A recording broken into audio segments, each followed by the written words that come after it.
Welcome to the weekly market wrap-up. I'm Hannah Bernard. With major stock market indices turning in mixed performance for the first complete week of January, many investors are beginning to reconsider their bullish outlook for 2014. Should we expect a slower moving equity sector, or are the markets simply shaking off a holiday-induced hangover? The markets took a second consecutive day of losses on Thursday, with the Dow Jones closing to 16,444 points and the Nasdaq dropping just under 10 points. However, the S&P 500 pushed slightly higher by the thinnest of margins, closing up to 1,838. Turning to Canadian stock markets, the TSX remained relatively unchanged from last week as traders wait for Fed taper clues. The TSX edged up a bit on Thursday to close at 13,629. The TSX Venture moved up slightly on Thursday to close at 956. Over the last 6 days, all investment sectors declined on average, with only healthcare and financials showing improvement. In the home furnishing sector, even despite an alleged recovery in the real estate market, earnings were significantly below expectations, as Williams-Sonoma, Pier 1 Imports, and Bed Bath & Beyond absorbed heavy losses, dragging down the benchmark S&P index. Even more concerning for the overall health of the economy is the earnings miss for Family Dollar stores, which primarily serve low to middle income families, suggesting a comprehensive decline in consumer spending as compared to previous years.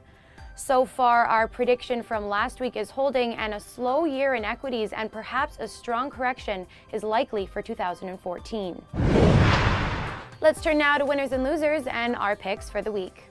The winner for this week is Yelp Inc., ticker symbol YELP.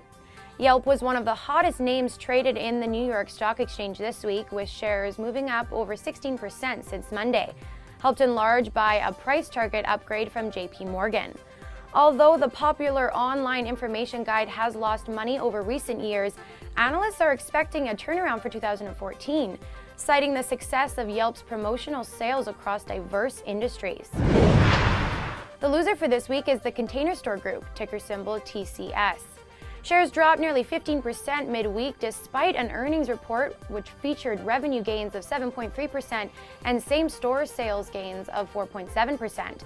Investors took into consideration other factors, including a drop in foot traffic and lower forecasted sales, as reasons to be cautious following an incredible run in market valuation since its $18 IPO. Now looking at precious metals, gold had a slow series of sessions this week, closing Thursday at 1,227. The bears unsuccessfully failed to do significant technical damage to the bullion chart, and overall, the market has been trending higher after bottoming in late December.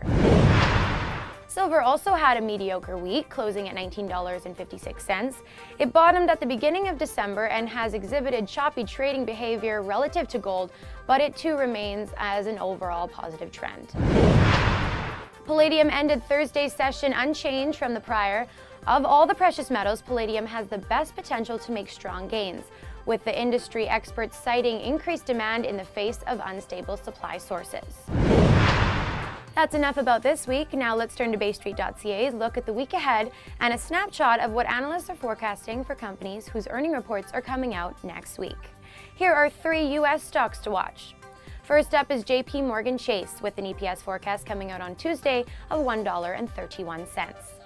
Morgan was in the news in mid-December when it announced it was committing $50 million toward workforce readiness and demand-driven training in Chicago, as part of an unprecedented 5-year, $250 million global new skills at work initiative. Next up on Thursday is Goldman Sachs, which comes out with an EPS of $4.15. Also on Thursday, Intel Corp comes out with their EPS estimate of 52 cents. The company, known as Mr. Chips, announced in mid-December it will become a founding partner and a preferred technology provider of the world's newest and most technologically advanced stadium, Levi Stadium in Santa Clara, California, the new home of the San Francisco 49ers. Go Kaepernick. Checking in on Canadian stocks to watch next week. First up on Tuesday is Bauer Performance Sports, with an EPS forecast of 22 cents. In December, such hockey stars as Patrick Kane, Jonathan Toews, Alexander Ovechkin, and Claude Giroux helped Bauer unveil a revolutionary new line of hockey equipment, gear they'll likely be wearing during next month's Sochi Winter Olympics. Also on Tuesday is Virginia Mines Inc. with an EPS estimate loss of 3 cents. And on Thursday, Forbes and Manhattan Coal Corp has an EPS estimate that calls for a loss of 5 cents. On the last day of 2013, Forbes and Manhattan secured the offer of a significant funding package of up to $19 million US to be used for general working capital in relation to Forbes coal operations in Dundee, South Africa, as well as to facilitate the closing of the company's Toronto office. And that wraps it up. Thanks again so much for joining us for another weekly market wrap-up. Before you head out for the weekend, make sure to subscribe to our YouTube channel and find us on Facebook and on Twitter.